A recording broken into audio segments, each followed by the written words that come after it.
Binawi ni Lucky South 99 Authorized Representative Cassandra Leong ang pagpayag niyang pumirma sa bank secrecy waiver para mabusisi sana ang kanyang bank accounts.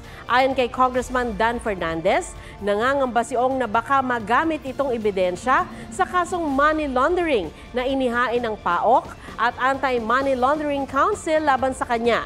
Tinanggihan din daw ni Ong na isiwalat sa executive session ang impormasyon tungkol sa Pogo.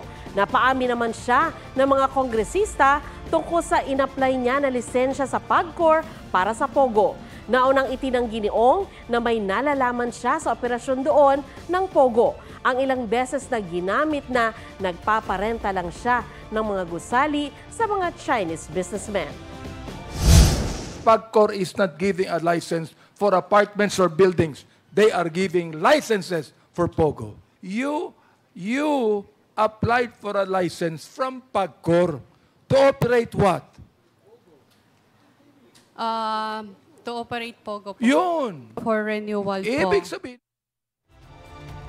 Kalaunan, bumagsak umano ang blood sugar level ni Ong kaya inutos ng Kamara na itakbo siya sa ospital.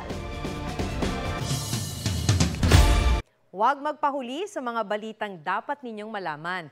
Mag-subscribe sa GMA Integrated News sa YouTube.